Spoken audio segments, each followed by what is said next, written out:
네, 안녕하십니까. 척척학사입니다. 저번 시간에는 이거 원래 수곡정미의 대표적인 성분들인 3대 영양소를 다 하려고 했는데 탄수화물만 해도 너무 길어져서 탄수화물로 저번 강의는 끊었고요. 오늘은 아마 이 지방에 대해서만 할 겁니다. 이것도 꽤 시간이 걸릴 것 같아요. 그래서 오늘의 강의 주제는 지방이고요. 들어가기에 앞서 일단 계속 이게 비교를 해야 되니까 탄수화물, 지방, 단백질 세 가지에 대해서 비교를 해야 되니까 한 번 더 저번 시간에 강의를 했던 탄수화물에 대해서 한번 정리를 해볼게요. 자, 일단은 탄수화물은 단당류가 모여서 단당류끼리 엄청나게 수천 개, 수만 개가 결합해서 다당류를 이루잖아요. 그러면 기본적으로 단위인 결합의 단위인 단당류의 표준 화학식을 알아야 되는데 단당류의 표준 화학식은 대개는 이렇게 비율이 성립이 된다고 했잖아요. 탄소 원자 대 물 분자가 대략 1대1로 결합된 물질. 즉 여기에서부터 대략적인 화학식은 이런 식으로 정리를 할 수 있었고요. 그죠? 그래서 만약에 여기서 M이 5이면은 어떻게 되는 거야? CO, H10, O가 되니까 이게 바로 리보스가 되는 거고, 여기서 산소 원자가 빠지면 그 유명한 디옥시리보스, DNA의 성분이 되는 거고요. 만약에 M이 6이 되면은 C6H12O6이라는 그 유명한 글루코스가 됩니다. 일명 포도당이라고 하죠. 그리고 저번 시간에 요거에 대해서 구조적으로는 설명을 안 드렸는데 구조적으로 한번 설명을 드려보면 일단은 탄소 원자 6개가 일단 이렇게 사슬 형태로 연계가 되어 있겠죠. 이 기본 골격이니까. 그러면 이건 지우자.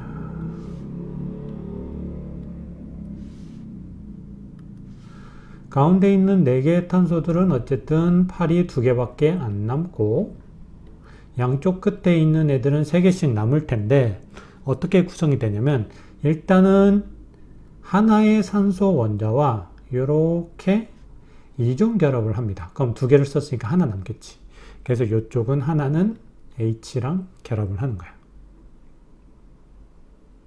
아시겠죠? 그 다음에 이런 데는 전부 다 H가 들어가는 거고 여기는 이렇게가 아니고 여기는 3개가 됩니다. 그래서 여기까지는 다 수소야. 그 다음에 요 밑에 5개 여기가 뭐가 들어가냐면 요거 OH기가 들어갑니다. OH가 이렇게 들어가는 거지. 그래서 보면은 수소가 하나, 둘, 셋, 넷, 다섯, 여섯, 일곱, 여덟, 아홉, 열, 12개가 되는 거고 그 다음에 산소는 몇 개입니까? 하나, 둘, 셋, 넷, 다섯, 여섯. 6개가 되는 거고 그 다음에 탄소 6개가 돼서 요게 바로 그 유명한 글루코스 포도당의 기본 구조가 됩니다. 그래서 요게 좀 특이하죠. 여기가 산소와 이중결합을 하는 탄소가 하나 존재하고 있다. 나머지는 다 단일결합입니다. 그리고 그러면 요렇게 뭐랄까 일반화될 수 있는 단당류가 수천에서 수만 개의 사슬처럼 결합하면 녹말이나 설탕과 같은 소위 다당류가 형성이 되는데 이런 결합 과정에서 뭐가 나옵니까? 제일 중요한 포인트가 뭐냐면 물 분자,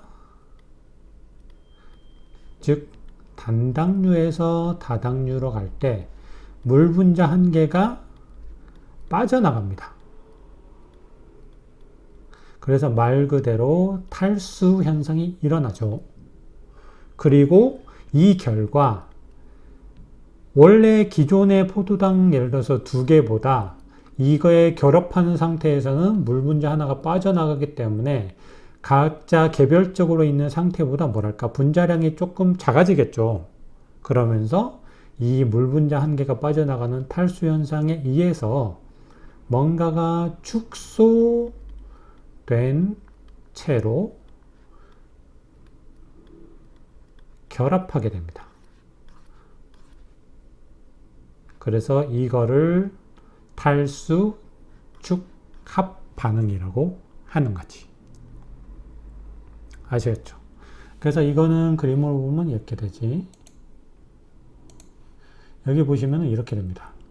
즉 OH기들이 있잖아. 지금 여기 포도당에 OH기들이 있는데 이 다닐 글루코스의 OH기와 또 다닐 글루코스의 OH기가 이렇게 서로 만나면서 하나의 OH기는 통째로 떨어지고 여기 OH기에서 수소만 떨어져서 얘네 둘이 합쳐지면서 물 분자를 형성하게 되고, 그러면서 요거 뭡니까?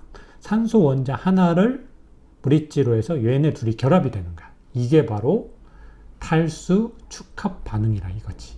그러면서 단당류 두 개가 이렇게 결합이 되는 거야. 그래서 이거를 영어로 디하이드레이션 신세시스라고 하는 거고, 그러면 요렇게 가는 거는 당연히 역반응이겠죠. 그러면 얘를 쪼개기 위해서는 각각의 OH가 필요하니까 지금 O 하나가 있기 때문에 H2O가 역으로 여기 들어가면서 끊어주면서 각각의 OH기를 하나씩 만들어줘야 돼.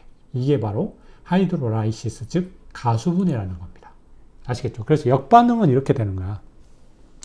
역으로 지금 이거는 단당류에서 다당류였고, 역으로 다당류에서 단당류로 분해가 될 때는 뭡니까?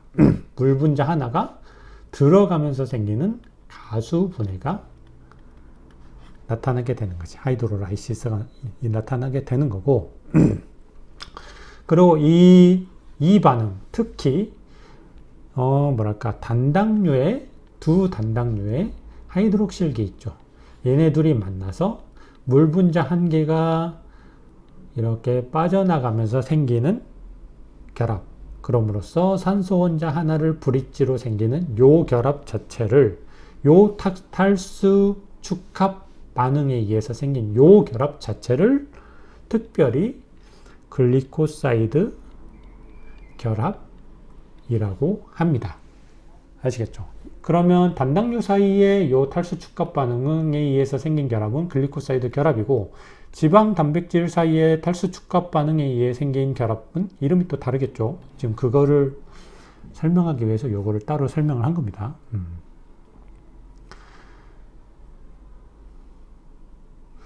그래서 기존 자료에서는 탄수화물의 기본 형태를 이렇게만 설명을 했었는데, 최근 업데이트 자료에서는 요거에다가 요렇게 탈수 축합 반응을 통해서 물 분자가 빠져나간 것까지 반영해서 탄수화물의 기본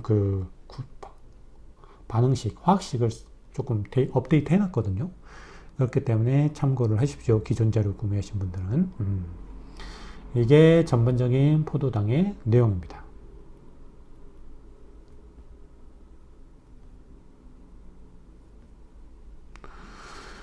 자, 그러면 이제 이 오늘 할 지방을 읽기에 앞서 이렇게 정리했던 탄수화물과 비교되는 지방의 구조를 조금 요약해 보면 이렇게 됩니다. 제일 특징적인 건 이거예요. 지금 보시면 아시겠지만 탄수화물의 경우는 단당류에서 다당류가 이렇게 형성이 되잖아. 즉 그게 무슨 말이냐? 레고의 작은 블록 같은 단당류라는 단위 그런 분자가 있어. 단당류라는 단위 분자가 있기 때문에 예를 들어서 그게 몇 개, 수천 개, 수만 개 이렇게 결합하면은 다당류가 되는 구조잖아. 그렇기 때문에 탄수화물의 분자량이 커지는 과정은 간단합니다. 그냥 단당류가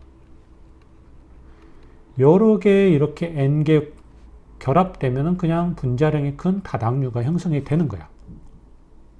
그런데 지방에서 약간 고분자량화되는 과정은 얘랑 달라요. 탄수화물과 다른데 지방 같은 경우는 얘를 간단히 이렇게 먼저 요약을 해보면 예습 차원에서 지방의 분자량이 고분자량이 되기 위해서는 지방은 일단 이렇게 구성이 돼요.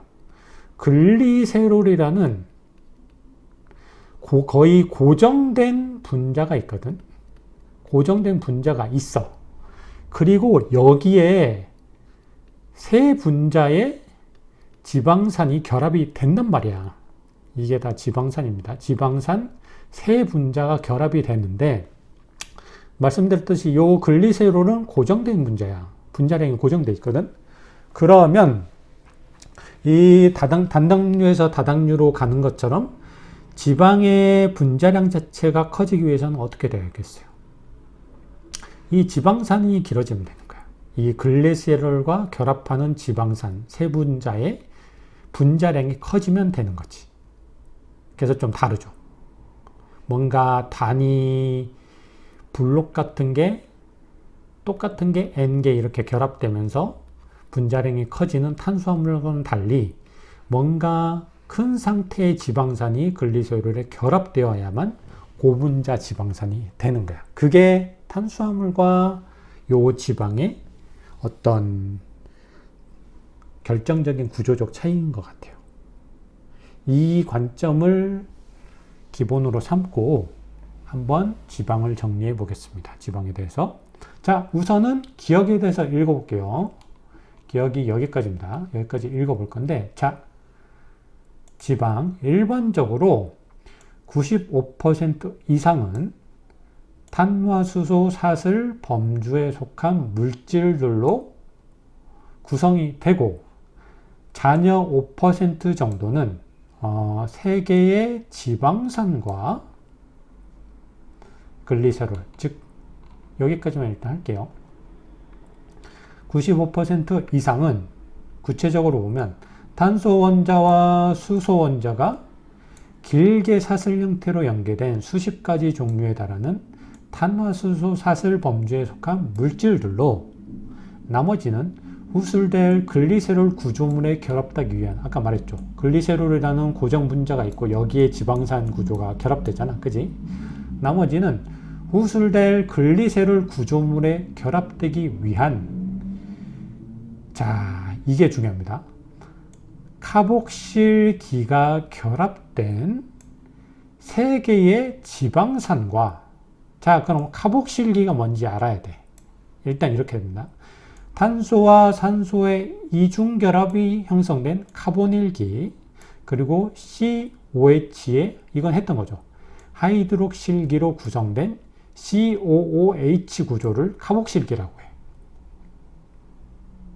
즉, 일반적으로 지방산이라 하면 요 카복실기가 요 탄화수소 사슬 범주에 속한 물질들에 결합된 거를 지방산이라고 한다 이거야. 그래서 일반적인 지방산 구조는 이렇게 됩니다. COOH라는 카복실기가 CH3, CH2X, CH3, CH2Y 각각 다르죠. 길이가 다를 수 있는 거야. 지방산 세 개가. CH3, CH2Z 요런 탄화수소 사슬 물질에 COOH라는 카복실기가 결합되어 있는 거를 지방산이라고 하는 거지. 아시겠죠? 그럼 일단 여기까지 한번 정리를 해볼게요. 이게 무슨 말이냐? 구체적으로는 쉽게 설명하면은 이 결합을 볼 때 탄소 원자 같은 경우는 팔이 4개입니다. 그죠? 그리고 수소 원자 같은 경우는 팔이 하나고 산소 원자는 2개라고 보시면 되지. 그렇기 때문에 지금 일단은 요거 탄화수소 사슬 범주에 속한 물질은 대략 이런 구조가 되는 거야. 탄소랑 수소로만 이루어진 물질이라고 보면 되고, 기본 골격은 탄소잖아요. 그래서 약간 이렇게 되는 거지. 아이고, 플러스가 아니지. 결합입니다. 결합. 요렇게 되고, 끝에 애들은 어쨌든 4개를 다 만들어줘야 되니까 요렇게 되면서 다 이렇게 되는 거지. 여기에 수소들이 붙어 있는 구조식이 형성이 되는 거지. 대략 이런 구조란 거야. 그리고 요거를 떠나서 조금 더 중요한 거, 지방산에 어떻게 보면 아이덴티티를 할 수 있는 요 카복실기 있잖아. 카복실기. 카복실기는 결국 카보닐기와 하이드록실기를 합한 거거든. 그죠? 자, 위에 비슷한 게 나왔었거든. 지금 이거 봐봐. 어디 있지? 아, 지워졌나? 지금 이 포도당의 기본 구조 중에서 뭐 이렇게 됐을 때 여기에 산소 이중결합이 있고 하나는 수소가 붙었었잖아. 그래서 요거는 똑같은데 여기에 만약에 OH가 붙어 있다. 이게 바로 카복실기인 거지. 아시겠어요? 그래서 엄밀히 요 카복실기를 그려보면 이렇게 됩니다. 일단은 탄소가 있고 요렇게 산소랑 이중결합을 한 게 있고 그 다음에 팔이 두 개인 산소가 요렇게 해서 OH기, 즉 하이드록실기가 여기 있는 거야. 아시겠죠? 요렇게 산소 이중결합도 있는 거고. 그래서 이게 바로 카보닐기가 되는 거고 요게 바로 하이드록실기가 되는 거고 이 전체를 합쳐서 뭐다? 그 유명한 COOH 구조의 카복실기라고 하는 겁니다.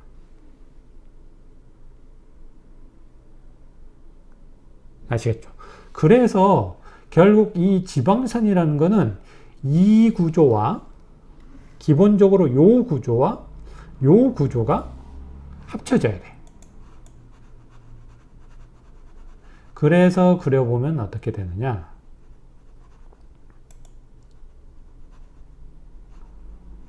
사실 이 팔 길이만 알면은 그렇게 어렵지 않아요.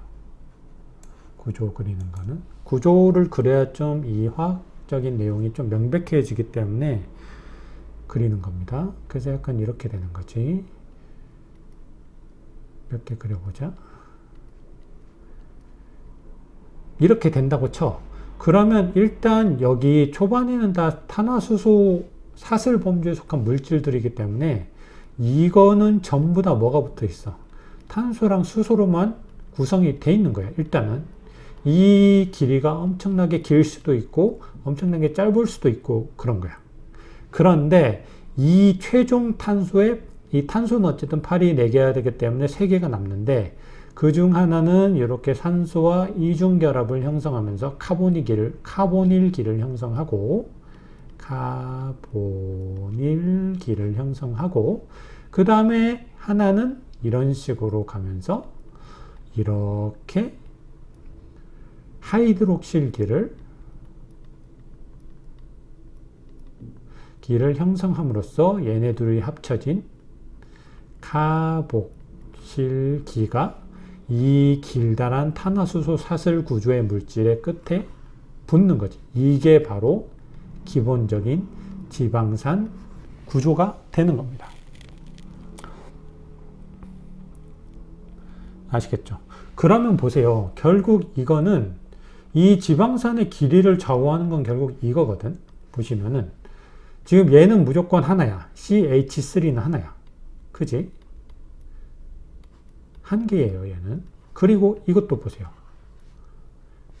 COOH. 지금 양 끝에 붙은 것들은 결국 하나야. CH3도 하나고 요 카복실기도 하나야. 얘네는 고정되어 있는 상수값이야. 그럼 결국 이 지방산의 총 길이를 결정짓는 거는 뭡니까? 결국 이거거든. CH2라는 놈이 과연 몇 개 있느냐? 그거에 따라서 이 전체 지방산의 길이, 분자량이 결정이 된다고 보시면 되겠죠. 아시겠죠?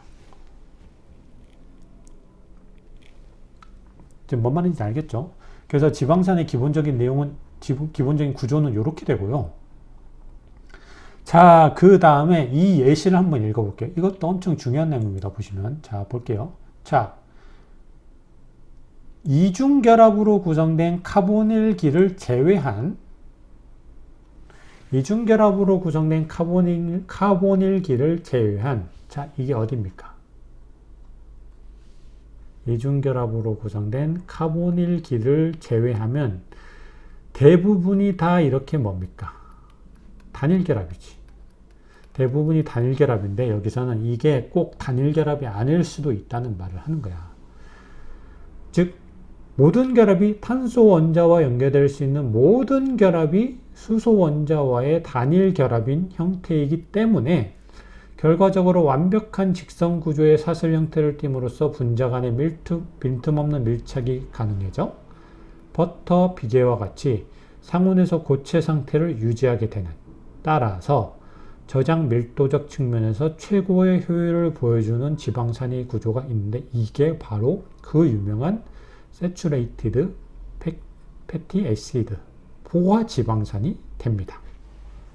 아시겠어요? 모든 그 지방산을 형성하는 모든 결합, 이농을 뺀 모든 결합이 단일 결합이고, 단일 결합이라는 거는 힘이 치우침이 없다 이거죠. 그래서 약간 이렇게 사슬 형태로 일직선으로 구성되어 있기 때문에 어떻게 되는가? 다른 지방산과도 이렇게 거의 빈틈없이 쫙쫙쫙 붙어 있을 수 있다 이거지. 이렇게 빈틈없이 붙어 있을 수 있다는 것은 뭡니까? 분자 간의 간격이 어떻게 돼요? 분자 간의 간격이, 쉽게 말하면 분자 간의 간격이 좁을수록 고체잖아. 분자 간의 간격이 넓어질수록 액체 기체가 되는 거고. 즉 얘네는 모든 결합이 단일 결합이면 분자 간의 결합이 빽빽하게 결합할 수 있어. 그래서 얘는 가급적 고체 형상을 띠는 거야. 그래서 이렇게, 왜 포화라는 말을 썼겠어요, 그러면? 탄소 원자는 아까 말했듯이 팔이 몇 개? 4개인데, 그럼 최대한 여기에 수소 원자를 다 붙일 수 있는 최대치로 붙이면은 이 수소 원자가 포화된 상태겠지. 그래서 여기에 포화라는 말을 붙이는 거야. 모든 결합이 단일 결합이기 때문에. 그러면 역으로 탄소 원자 간의 일부 결합이 이중결합 형태이기 때문에, 자, 그럼 이렇게 되는 거지. 예를 들어서 뒤에 건 생략하고 그러면은 여기가 이중결합인 거야. 그럼 여기는 어쨌든 4개가 되기 때문에 이렇게 되겠죠. 근데 얘네는 어떻게 돼? 하나, 둘, 셋을 썼기 때문에 얘는 하나밖에 없어. 얘도 여기 하나로 이어지기 때문에 얘도 하나밖에 없겠죠. 그래서 이렇게 탄소 간의 이중결합이 생기면 전체적으로 구조적으로 봤을 때 뭐가 생깁니까? 약간 비대칭적 구조가 생기는 거야. 그럼 이 비대칭적 구조라는 거는 힘의 비대칭을 이렇게 구현을 하게 되고, 힘이 비대칭화된다는 거는 이게 일자 형태를 유지할 수 없다는 거야. 막 이런 데서 구부러지는 거야. 즉 해당 부에서 꺾이는 구조의 사슬 형태를 띠게 된다는 거야. 그럼 만약에 이게 일자 형태였으면 그냥 층층이 이렇게 쌓이면서 분자 간의 틈이 거의 없었을 텐데, 막 이렇게 구불구불해져 버리면 얘네 분자 간의 간격이 되게 넓어지겠지. 그러면 상대적으로 액체나 기체 형상을 띄워버리는 거지. 그래서 이렇게 꺾여버리면 상대적으로 식물성 기름이나 생선 기름과 같이 상온에서 액체 상태를 유지하게 되는, 즉 버터 비계와 조금 상반되죠. 따라서 유동성이 확보를 통해, 액체라는 거는 유동성이 확보가 된다는 거고, 체내에서 고착화될 위험성 없이 안전하게 활용될 수 있는 불포화 지방산, unsaturated fatty acid라고 합니다. 그래서 이 둘의 차이는 그거인 거야. 지금 얘 같은 경우는 가운데 이중결합이, 탄소 간의 이중결합이 하나가 있기 때문에 만약에 얘가 하나 끊어지면 각각 여기 팔이 하나 생기면서 여기 또 추가로 산소가 들어올 만한, 수소가 결합될 만한 여지가 생기잖아. 즉 이렇게 여지가 있는 지방산, 즉 이중결합이 존재함으로써 수소 원자가 최대한 포화 상태로 결합되지 않은 지방산 있잖아. 이거를 아직 포화되지 않았다고 해서 불포화 지방산이라고 하는 거야. 그리고 이런 경우는 내부를 구조적으로 힘의 불균형이 생기기 때문에 일직선 사슬 형태가 아닌 이렇게 휘어진 형태를 띠게 되는 거고, 이렇게 휘어진 형태를 띠기 때문에 분자 간의 결합 역시 뭔가 성기게 되는 거고, 분자 간의 결합이 성기다는 것은 상대적으로 고체보다는 액체 상태에 가깝게 유지가 된다 이거지. 아시겠죠? 자, 여기까지 알겠죠? 그럼 이거를 조금 더 짚어드리면은, 자, 일단은 사실상 지방산의 핵심 아이덴티티는 여기잖아요. 얘네잖아, 얘네. 카보닐기와 하이드록실기가 탄소 원자 하나에 이렇게 같이 결부되어 있는 카복실기의 존재 자체가 지방산의 아이덴티티거든. 그럼 만약에 얘를 제외하면은 나머지는 탄화수소 사슬 구조의 범주에 속한 물질만 남는데, 얘네를 일단 제외를 했을 때 요 말한 것처럼 모든 결합이 단일 결합인 탄화수소사슬 물질이 있겠지. 그래서 수소 원자가 가능한 한 최대치로 이렇게 내재되어 있는 물질들이 있을 거 아니야. 즉 이거를 수소 원자가 포화된 상태라고 해서 포화 상태의 지방산이라고 하는 거지. 역으로 방금 말씀드렸던 이런 케이스처럼 탄소 원자 사이에 단일 결합이 아닌 이중 결합이 존재함으로써 여기에 뭔가가 추후에 이 이중 결합이 끊어지고 단일 결합이 되면은 여기에 수소 원자가 더 들어찰 여지가 생기는, 즉 아직 수소 원자가 완전히 포화된 상태가 아닌 불포화 상태의 지방산도 있을 수 있는데 그거를 바로 불포화 지방산이라고 합니다. 그럼 왜 탄소와 탄소 사이에만 이중결합이 가능하고 얘네는 이중결합이 불가능해요? 당연하지. 얘는 팔이 하나밖에 없잖아. 그래서 애초에 탄소랑 수소 사이에는 이중결합이 불가능해요. 그래서 이중결합이 생긴다는 거는 탄소랑 탄소 사이에만 생기는 거야. 아시겠죠? 팔이 4개니까. 수소 원자는 애초에 팔이 하나이기 때문에 이중결합이 생길 수가 없는 거지. 그래서 이렇게 두 개를 봤을 때 어떻게 되냐?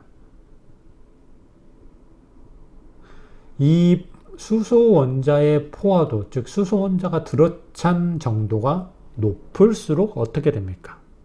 녹는 점 자체도 높아지는 거야. 그래서 포화도가 높을수록 상대적으로 고체가 되는 거고, 버터비계와 같이 포화도가 낮아서 꾸불꾸불할수록 얘는 기본적으로 기름과 같이 액체 상태를 유지하게 되는 거지.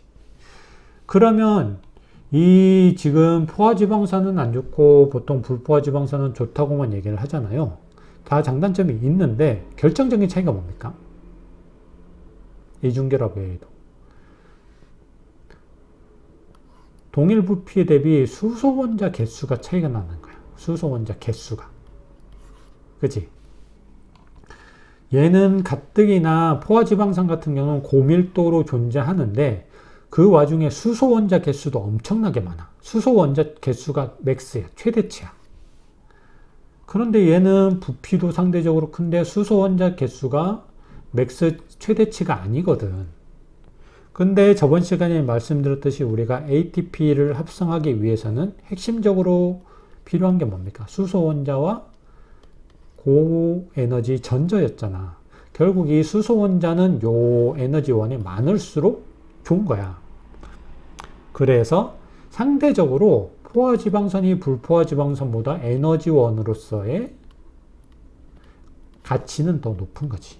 그 대신 이게 약간 고체 상태이기 때문에 혈관을 막는다거나 그런 약간 위험성, 불안정성이 있기 때문에 보통 안 좋다고 말을 하는 거고, 에너지원으로서의 효율은 얘가 훨씬 높죠.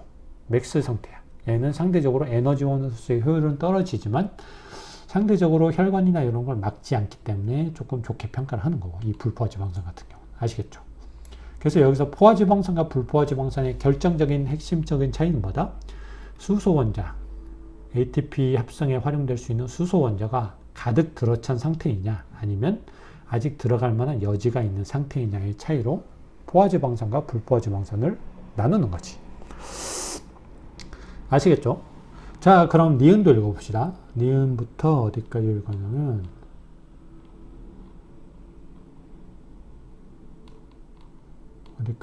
여기까지만 읽어볼게요. 일단 자, 지방산은 이렇게 정리가 됐어. 그지? 지방산은 이렇게 정리가 됐고, 그럼 이렇게 세 분자의 지방산이 있는데 이게 결합되는 단일 고정 분자가 있다고 했잖아요. 그게 바로 글리세롤이거든요. 글리세롤. 자, 글리세롤이라는 것은 어떻게 되냐면 한번 읽어봅시다. 하이드록실기가 포함된, 즉 OH 구조의 하이드록실기를 무려 3개를 포함하고 있는 요런 단일 구조의 글리세롤이 있고, 자, 이게 3개라는 거는 결국 뭐겠어요? 위에 있는 지방산이 요 하이드록실기에 결합이 되겠죠.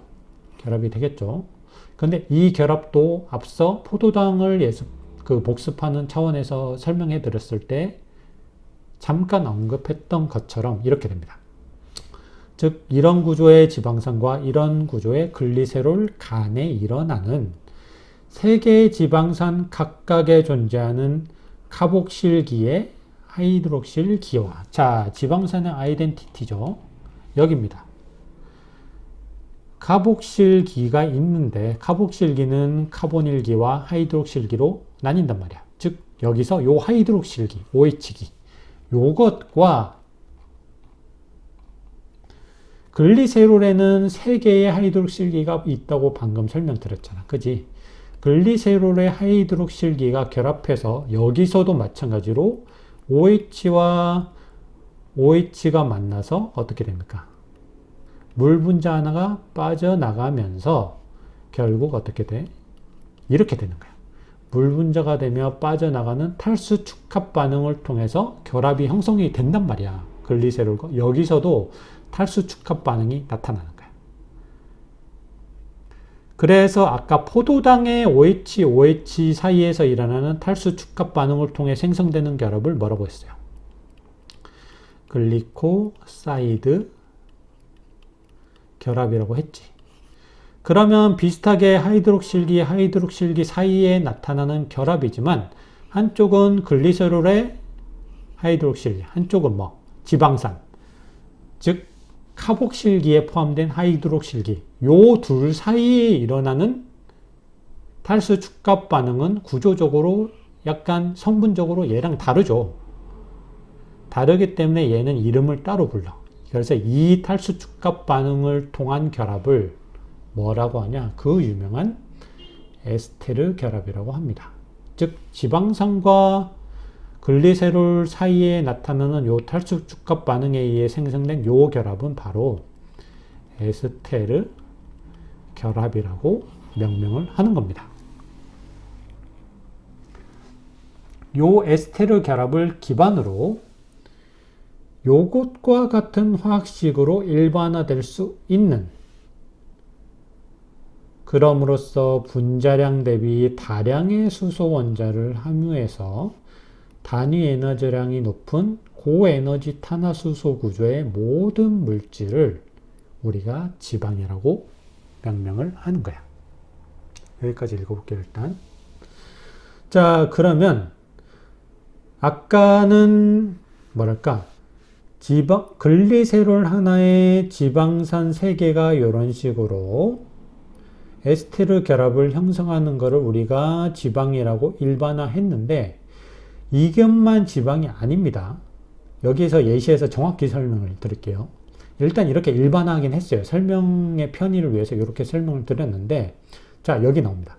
글리세롤 한 분자에 지방산 3분자가 결합되는 과정에서 물 분자 3개가 제거됨으로써 에스테르 결합을 형성하는 체내 지방의 95%를 차지하는 이 전형적인 지방의 형태가 바로 중성 지방입니다. 트라이글리세리드, 중성 지방이라고 합니다. 아, 그러면 이게 꼭 지방산이 아니어도 지방이라고 부르겠구나라고 지금 암시를 주고 있죠. 그 예시가 이런 거야. 글리세롤 한 분자는 똑같아. 그리고 지방산 2개가 결합하는 것도 똑같은데 지방산 한 분자 대신 인산기 1개가 결합된 것도 지방의 범주에 속해요. 요렇게 결합됨으로써 생성된 게 바로 그 유명한 포스포리피드, 즉 인지질입니다. 요것도 결국 지방의 범주에 속한다고 보는 거고, 얘네는 아예 비율도 다르고 글리세롤도 없어. 즉 글리세롤과 지방산은 되게 일반화한 것뿐이고, 알코올 한 분자에 지방산 한 분자가 1대1로 결합되는 과정에서 이렇게 탈수 축합 반응이 일어난 왁스 자체도 지방의 범주에 속한다고 보더라고요. 아시겠죠? 그래서 제가 위에서 설명드린 글리세롤 한 분자에 지방산 3분자가 결합되는 거를 지방이라고 본다. 이거는 지방의 그런 범주를 되게 일반화해서 설명을 드린 거고, 사실상 그것보다 약간 바리에이션이 존재한다는 겁니다. 얘네도 지방의 범주에 속한다고 보는 거야. 자, 그래서 여기까지를 조금 더 설명을 드리면은 일단 1차적으로 짚어드려야 될 거는 이렇게 길이를 따로 해서 설명을 드렸던 것처럼 이 중성지방, 즉 대표적으로 중성지방의 경우에도 뭐가 다를 수 있냐면 지방산이 분자가 3개가 존재하는데 글리세롤과 결합한 지방산 분자가 3개가 있잖아요. 얘네들 각각의 CH2 개수가 다를 수 있어. 그래서 이렇게 다르게 제가 일부러 그린 거예요. 이렇게 다를 수 있는 거야. 다를 수 있고 그거를 떠나서 CH2 그러니까 어떤 애는 이렇게 다 단일 결합을 형성하는데 어떤 애는 이렇게 이중 결합을 형성하는 경우도 있어. 즉, 이 지방산들은 CH2 개수도 다를 뿐더러 포화도 자체도 다를 수 있습니다. 즉, 얘네는 각각 개별적인 지방산들인 거예요. 아시겠죠? 즉, 이렇게 CH2 개수와 포화도가 상이할 수 있는 기본적으로 그러나 CH3 하나와 COOH 하나와 그 다음에 CH2가 N개인 구조의 지방산은 물론 이것도 이중결합이 들어가면 약간 다를 수 있긴 하겠죠. 요 구조의 지방산 분자 3개는 이런 글리세롤과 결합을 해서 중성지방이 되는 건데 이 구조는 조금 더 자세히 설명을 드리면 이렇게 됩니다. 지금 구조적으로 설명할 게 많아서 약간 필기하실 분들은 필기하시는 게 좋을 것 같아.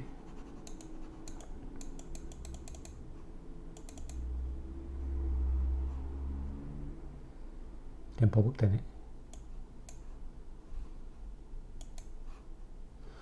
그래서 설명드리면 지금 글리세롤 구조는 이렇게 구성이 돼 있잖아요. 이렇게 구성이 되는데 이거는 되게 간단합니다. 지금 보시면은 단소가 3개예요. 단소가 3개고 각각 그냥 이렇게 그리면 돼. 이렇게 팔을 4개씩 그리고 하이드록실기가 3개가 있고 이렇게 되어 있는 거예요. 방향은 다를 수 있지만 되게 간단하죠. 그래서 요 세 군데에다가 지방선 3개가 각각 들러붙으면서 아까 그 에스테르 결합을 탈수 축합 반응을 통해 에스테르 결합을 이렇게 형성을 하는 거지. 그래서 결국 여기는 산소 하나를 브릿지로 이렇게 결합이 되겠죠. 에스테르 결합이 형성이 되겠죠. 이런 결합을 에스테르 결합이라고 하는 거고, 그래서 화학식은 이렇게 규정이 될 수 있다는 겁니다. 물론 모든 지방산이 포화 지방산이라는 전제하에 이렇게 되는 겁니다. 만약에 불포화 지방산이면 조금 여기 뭔가 몇 개를 수소 원자 개수를 줄여야겠죠. 왜냐하면 간단하게 봐봐. 이런 경우는 CH3 하나, COOH 하나에 H가 2개는 맞죠. 근데 이중결합이 생기면 어떻게 돼버려? 아니, 이중결합이 생기면 수소 원자가 어떻게 돼? 하나씩 줄어들겠지. 그래서 이 CH2 여기에서 좀 빼줘야 돼. 엄밀히 따지면. 아시겠죠? 그거를 고려해서 모든 지방산, 즉 글리세롤과 결합된 모든 지방산 구조가 포화 지방산이라고 가정을 하면 이런 식으로 화학식을 일반화할 수 있습니다. 왜 이렇게 되는지는 한번 검토해 보세요. 아마 맞을 겁니다.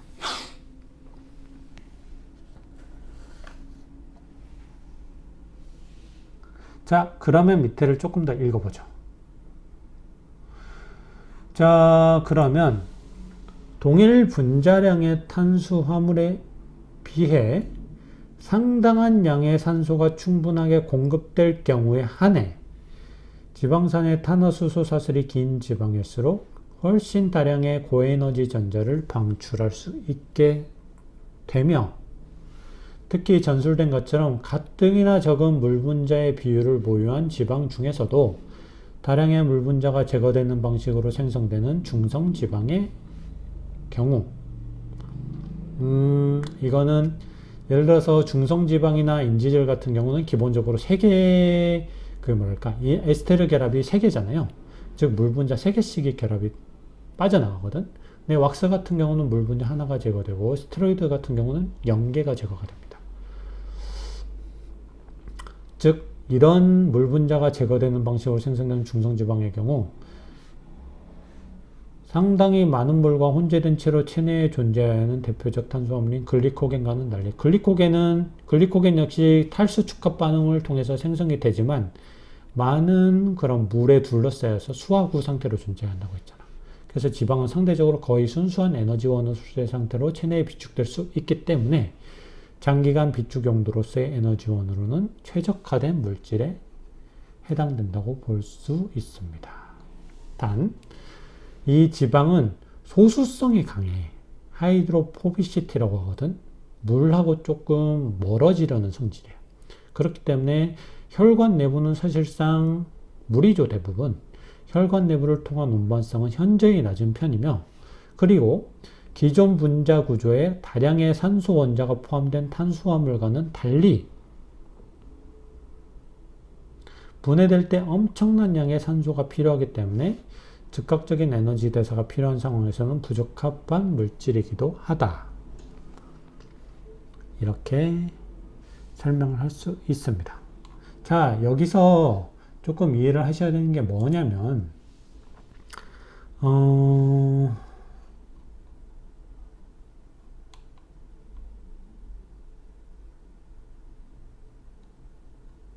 지금 이거거든요. 결국은 지금 여기서 보시면은 지방산 같은 경우는 아무리 길어져도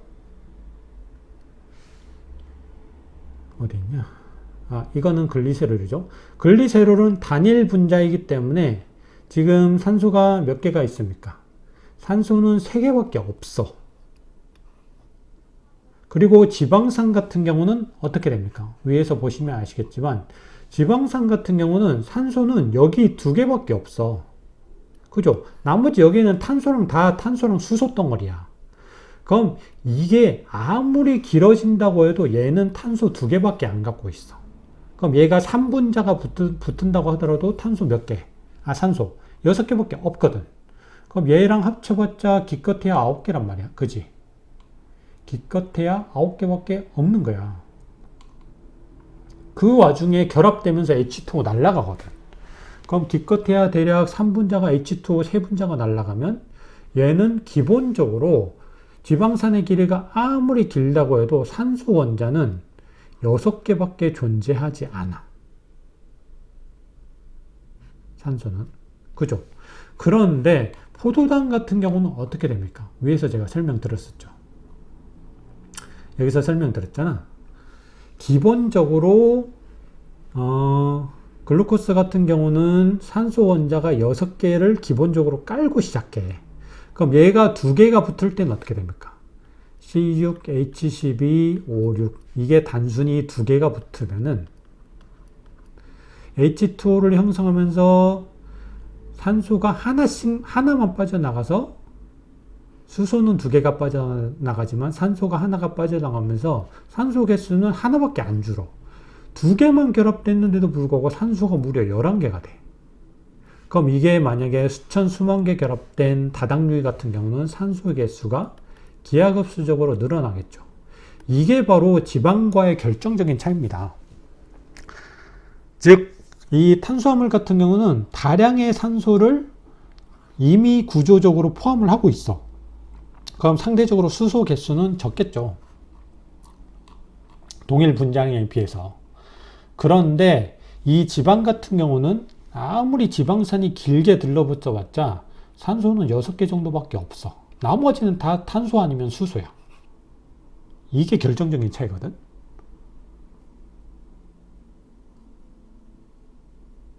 이게 결정적인 차이입니다. 그래서 쉽게 설명드리면은 이 산소라는 원자는 반응성이 어마어마하게 높다고 보시면 돼요. 그래서 뭐 포도당이든 지방이든 있을 때 주위에 인근에 어떤 산소를 끌 수 있는 물질이 조금만 가까이 와도 얘는 확 분해되려 버리려고 한단 말이야. 반응성이 엄청나게 높다고 생각하시면 돼요. 즉 산소를 많이 머금은 물질일수록 뭐랄까 쉽게 폭발, 쉽게 분해되는 성질의 물질이라고 보면 이게 직관적으로 이해가 쉽습니다. 즉 상대적으로 다량의 산소 원자를 머금고 있는 탄수화물 같은 경우는 폭발되기 되게 쉬운 불안정한 폭탄 같은 물질이라고 보시면 돼. 상대적으로 지방은 산소 비중이 엄청나게 낮거든요. 그래서 얘는 어지간해서는 분해가 잘 되기 어려워. 그래서 운동을 통해서도 얘는 분해가 잘 되지 않습니다. 얘는 어마어마하게 다량의 산소가 유입되어야만 겨우 분해가 될까 말까야. 근데 얘는 조금만 산소가 있어도 바로 폭발하면서 분해가 되는 거지. 아시겠죠? 그래서 우리가 운동을 하거나 힘들거나 이렇게 산소 공급이 좀 후달릴 때, 그럴 때는 탄수화물을 즉각적인 에너지원으로 쓰는 거야. 왜? 얘는 폭발시키기 쉬우니까, 분해시키기 쉬우니까. 그런데 장기적으로 이렇게 산소가 이렇게 충분히 공급되는 상태에서는 지방도 서서히 분해가 될 수 있다 이거지. 그래서 우리가 살 빼기가 조금 힘든 겁니다. 탄수화물 위주로 폭발을 시켜버리기 때문에. 아시겠죠? 그래서 쉽게 직관적으로 볼 때 탄수화물과 지방의 결정적인 차이는 뭐다? 산소는 엄청나게 많고 산소는 엄청나게 적어. 그 대신 수소는 얘는 적은 편이고 얘는 많은 편이야.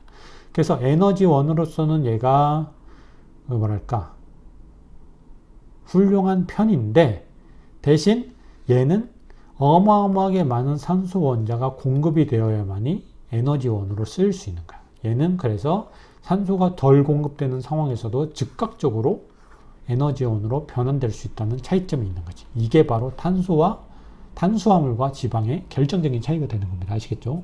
요거를 항상 염두에 두셔야 돼요. 폭발되기 쉬운 에너지원 탄수화물, 장기적으로 보관하기 쉬운, 장기적으로 보관 용도가 적합한 지방. 요렇게 대비시켜서 외워두시면 좋을 것 같아요.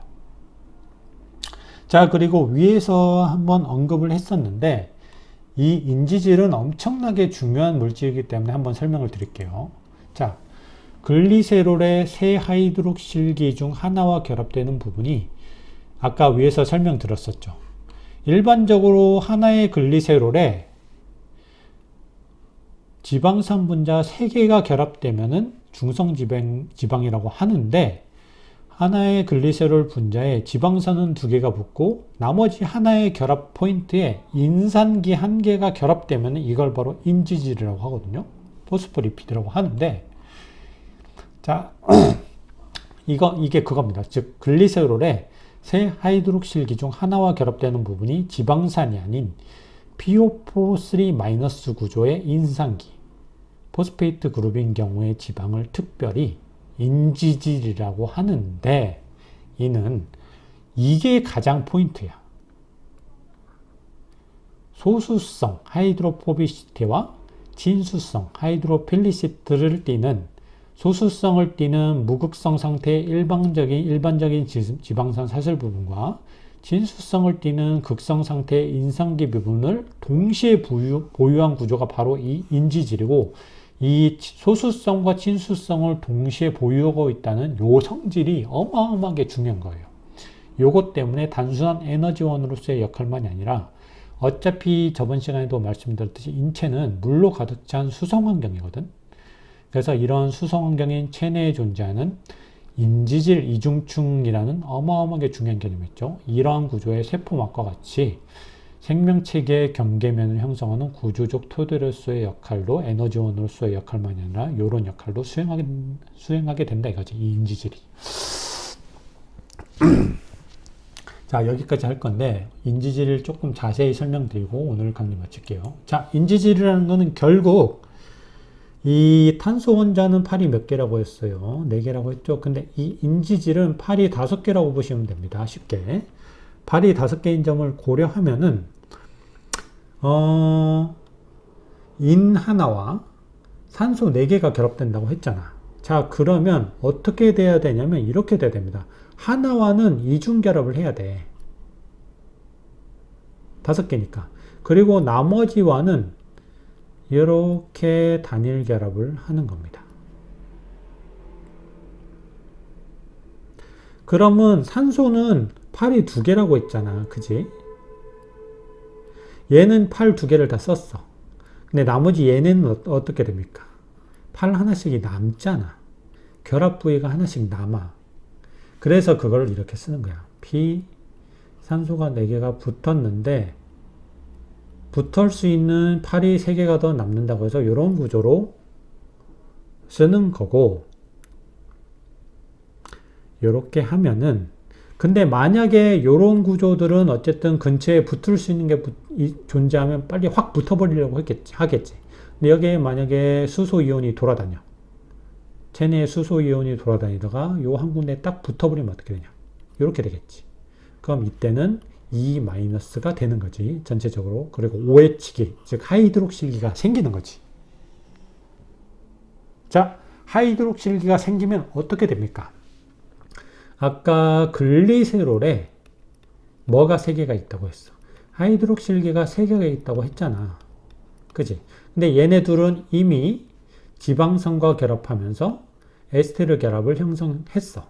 하나가 날아가겠지? 그래서 산소를 브릿지로 이렇게 지방산 2개와 결합을 했고, 이 나머지 글리세롤 하나의 사이트에다가 이렇게 인산기에 수소이온이 붙어서 생성된 하나의 하이드록실기와 요 글리세롤의 나머지 하나의 하이드록실기가 이렇게 탈수 축합 반응을 일으키면서 여기서도 H2O 하나가 날아가고 결국 산소 원자 하나를 브릿지로 결합이 되겠지.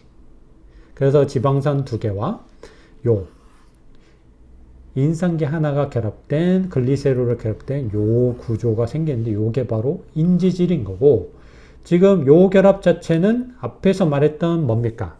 글리코사이드 결합하고 에스테르 결합하고 좀 다르잖아요. 또 양상이. 그렇기 때문에 이런 탈수 축합 반응을 통해서, 즉 글리세롤의 하이드록실기와 인산기에 수소이온이 들러붙어서 생긴 하이드록실기와 글리세롤의 하이드록실기가 결합되면서 나타나는 탈수 축합 반응을 통해 생성된 요 결합 자체를 특별히 인산 에스테르 결합의 일종이라고 명명을 하는 겁니다. 아시겠죠? 자, 그럼 이게 문제가 뭐냐면 이 지방산 구조는 완벽하게 소수성 구조예요. 이 소수성, 친수성은 간단히 보면은 얘가 약간 전자적으로 뭔가 한쪽으로 좀 치우쳐 있느냐 안 치우쳐 있느냐를 보면 되는데, 이 지방산 사슬 부분, 즉 여기에 결합되는 거는 어쨌든 지방산, 글리세롤에 결합되는 지방산 구조는 뭡니까? 지방산에 아까 말했던 여기가 붙잖아.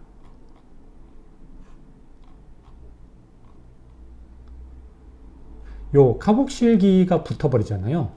그러면서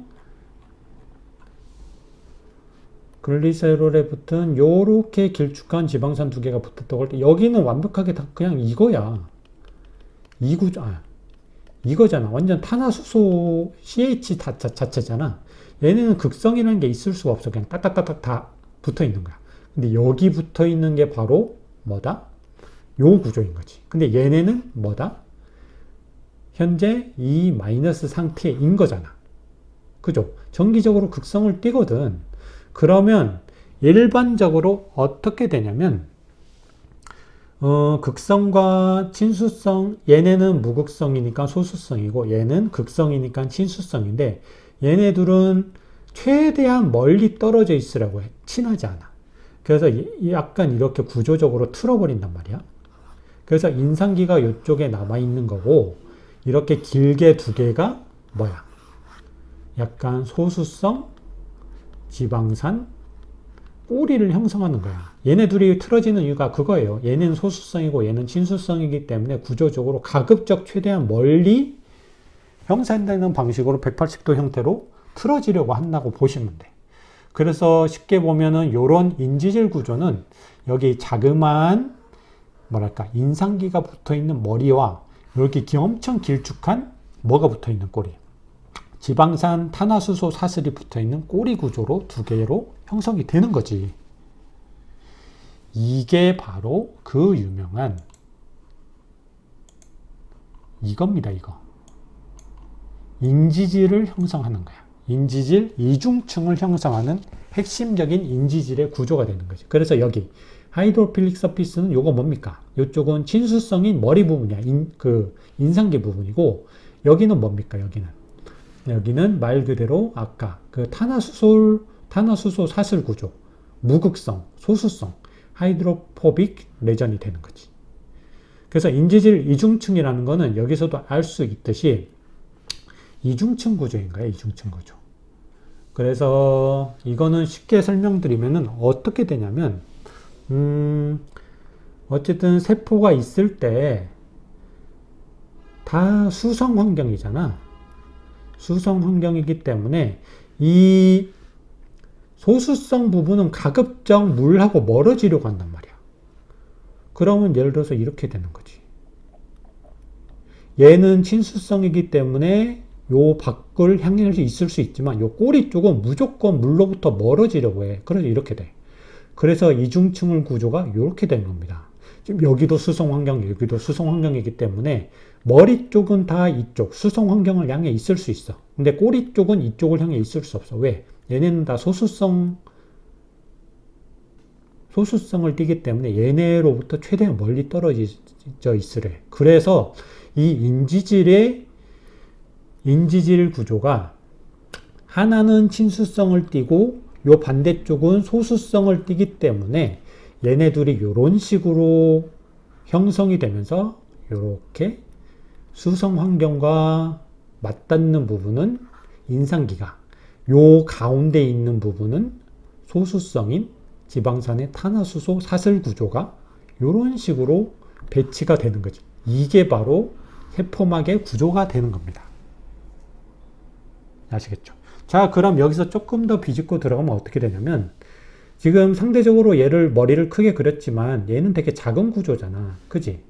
지방산 사슬 구조가 어마어마하게 길어질 수 있는 반면 인상기는 꼴랑 요거 원자 5개로 구성되어 있는 거예요.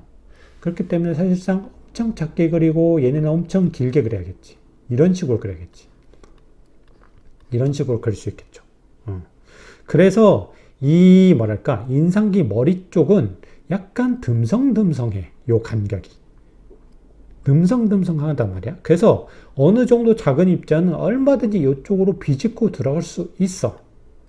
이쪽으로 비집고 들어갈 수 있단 말이야. 작은 입자는. 물론 너무 큰 입자는, 요 간격보다 큰 입자는 여기에 걸려서 큰 입자는 아예 못 들어가겠지.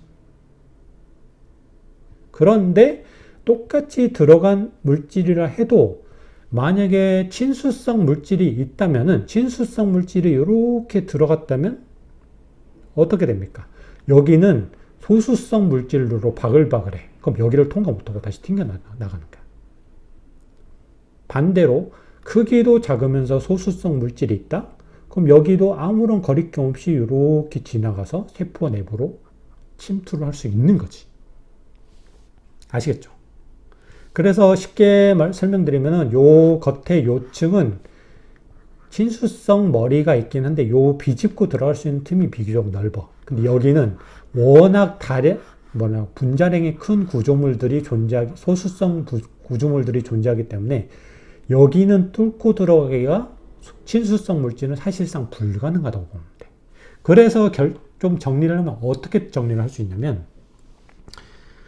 일단 분자의 크기를 기준으로 작은 애들이 있을 수 있고 큰 애들이 있을 수 있죠.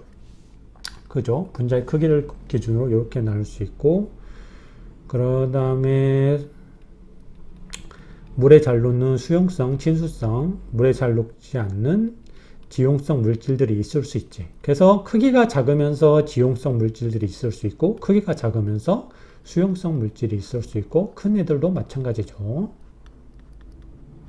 그래서 크기가 작으면서 지용성인 물질의 대표적인 예시는 이런 겁니다. 극성이 없는 이런 기체 분자들. 그러면 크기가 작으면서 수용성인 거는 약간 극성이 있어야 돼. 대표적으로 이온이죠. 그리고 크기가 크면서 지용성인 거. 대표적인 게 뭐냐면 비타민 A, D, E, K가 있고 그 분자 크기가 크면서 수용성인 건 대표적으로 뭐 포도당이나 아미노산과 같이 극성을 띠는 대형 분자들이 있는 거지. 자, 그러면 이 중에서 요 인지질 이중층으로 구성된 세포막을 뚫고 들어갈 수 있으려면 일단은 무조건 크기가 작아야 돼. 그래서 지금 얘네는 그냥 입구에서 그냥 입구 컷이 된단 말이야. 입구 컷이 됐기 때문에 얘네는 못 들어가 아예. 인지질 이중층을 투과를 못 하는 거야. 그럼 얘네 둘이 남는데 아까 말씀드렸듯이 이 심층은 고분자의 소수성 물질로 되게 밀도가 높게 바글바글 차 있기 때문에 이 여기는 사실상 진수성 물질이 여기를 어떻게 비집고 들어왔어도 여기는 도저히 통과 못하고 밀려나간단 말이야. 그래서 이 이온 같은 경우도 결국 크기가 아무리 작다고 해도 이 세포막을 자유로이 투과 못해. 그래서 사실상 이렇게 인지질 이중층으로 구성된 세포막을 자유로이 투과할 수 있는 애들은 이렇게 무극성 기체 분자들밖에 없는 거지. 그래서 얘네를 위해서는 별도로 여기 막 단백질로 구성된 별도의 통로가 존재해야 되겠고 여기를 통해서만이 얘네 이온들이나 요 지용성 분자 크기가 큰 지용성 수용성 물질들이 비로소 왕래를 할 수 있는 겁니다. 아시겠죠? 그래서 이런 어떤 생물학적 세포적 관점에서 이 인지질의 소수성, 친수성을 동시 보유한 구조는 어마어마하게 중요하기 때문에 이거는 한의학을 떠나서 약간 생물학적 공부를 하는 차원에서 이건 반드시 잘 이렇게 정리를 해 두셔야 할 것 같아요. 아시겠죠? 그럼 왜 이게 단백질이 통로가 필요하냐? 탄수화물 지방도 아니고 그거는 다음 시간 단백질 강의를 하면서 설명을 드리겠습니다. 아시겠죠? 자, 오늘 지방 강의 이걸로 마치겠습니다. 감사합니다.